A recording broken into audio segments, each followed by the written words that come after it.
Hello everyone, welcome back on this YouTube channel Tarang academy. So again I am back with a new video और आज इस video के अंदर मैं बात करने वाली हूँ about the topic coagulation of blood के बारे में। सबसे पहले जान लेते हैं कि कोगुलेशन ऑफ ब्लड क्या होता है। तो नॉर्मली हम सब ने अपनी लाइफ में ज़रूर एक्सपीरियंस किया होगा कि जब भी हमारे चोट लगती है और खून निकलता है, उसके बाद वो खून वहीं पर ही जमना स्टार्ट हो जाता है। तो उस प्रोसेस को कहा जाता है कोगुलेशन ऑफ ब्लड। पर अगर हम साइंटिफिक भाषा में बात करें कि इसको क्या इसकी डेफिनेशन होती है, तो इसकी डेफिनेशन है the process in which blood loses it's fluidity and becomes jelly like.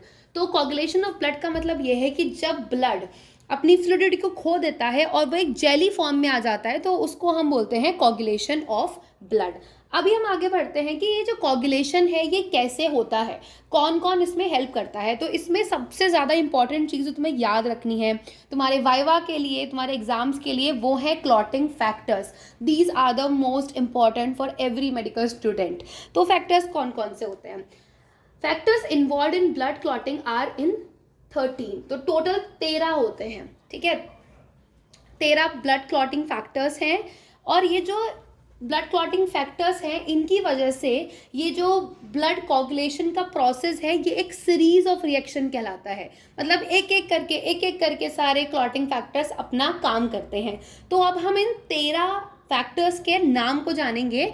इनके नाम को याद रखना थोड़ा मुश्किल होता है, but I have a trick in the end of this video, तो ध्यान से सुनना। चलो अब एक एक करके हम सारे क्लॉटिंग फैक्टर्स को पढ़ना स्टार्ट करते हैं। The first one is the fibrinogen. तो ध्यान रखना, पहला तो याद रहेगा ही रहेगा। एफ से होता है फर्स्ट और एफ से हो गया आपका पहला fibrinogen, which is the most important. Fibrinogen. The second one is the prothrombin. The third one is the thromboplastin, which is also known as the tissue factor. Fourth one is the calcium. तो ध्यान रखना, calcium हमारी blood clotting के लिए बहुत ज़्यादा ज़रूरी है।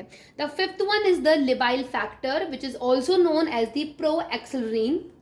Next is the no factor. तो इसका नाम अभी तक पता नहीं चला, ये लोग रख नहीं पा रहे हैं, तो इसलिए इसको कहते हैं no factor.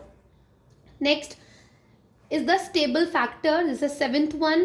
Next is the anti-hemophilic factor.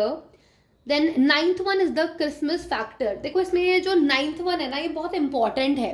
इसके बारे में ऐसे पूछ लेता है एग्जामिनर भी कि 9 नंबर पे कौन सा फैक्टर। ध्यान रखना, 9th नंबर पे आता है क्रिसमस फैक्टर, जिसका नाम कैसे रखा गया ये बहुत इंटरेस्टिंग है।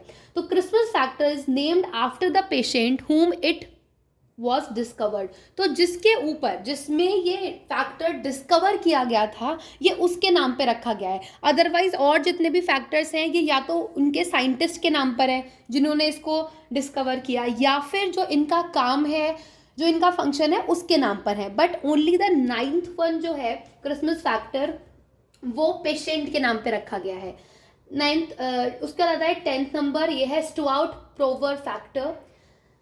11th number plasma thromboplastin factor, which is also known as the AHF anti-hemophilic factor.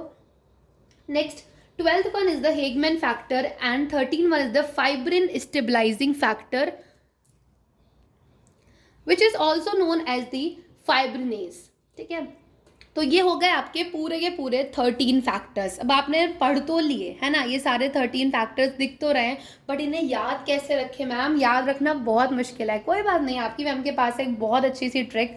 So let's focus on that trick. तो यहाँ पर आपको ट्रिक पूरी दी हुई है, आपको इसको इमेजिन करना है, ठीक है।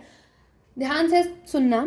For proper treatment of cancer, cancer के प्रॉपर ट्रीटमेंट के लिए लुक, देखो, डोंट अंडरस्टिमेट, अंडरस्टिमेट मत हो, please arrive soon at Christmas Stuart hospital. एक हॉस्पिटल का नाम है, कहाँ पर? At Haridabad and Faridabad. तो ऐसे एक स्टोरी बना लो अपने दिमाग में कि मान लो आप किसी को बता रहे हो, ठीक है, आप फ्यूचर में डॉक्टर बनोगे, तो क्या बता रहे हो किसी को कि देखो हरीदाबाद और फरीदाबाद में एक हॉस्पिटल है जिसका नाम है क्रिसमस स्टुआर्ट हॉस्पिटल। वहाँ पर जाओ, फटाफट से पहुँच जाओ। किसके लिए? For the proper treatment of cancer के लिए, ठीक है। तो सब याद रखना है। अब कैसे इसको, कैसे फैक्टर्स के साथ कंबाइन करोगे? तो the first one is F से fibrinogen, second one P is prothrombin, third one is T से हो गया थ्रोम्बोप्लास्टिन, सी से हो गया कैंसर के, सी से हो गया कैल्शियम, एल से हो गया लिबाइल फैक्टर, डोंट का मतलब नो फैक्टर, उसके बाद S that means the stable factor, please को छोड़ दो। उसके बाद अराइव में आ जाता है आपका एंटी हिमोफिलिक फैक्टर, सून और एट को छोड़ के आ गया आपका 9th नंबर का क्रिसमस। उसके बाद नेक्स्ट वाला आ गया स्ट्राउट प्रोवर फैक्टर, ये 9th और 10th हो गए। उसके बाद ए से हो गया आपका एंटी हिमोफिलिक फैक्टर जो कि है आपका 11th number plasma thromboplastin. H से हो गया आपका हेगमैन फैक्टर, और लास्ट वन 13 हो गया fibrin stabilizing factor that is fibrinase at Faridabad. तो आई होप कि ये ट्रिक समझ में सबको आ गई होगी। अगर आज आगे ऐसे और वीडियोस देखने हैं तो अभी वीडियो को लाइक करो, शेयर करो, कमेंट करो, सब्सक्राइब करो, ये सारा काम है आपका करना।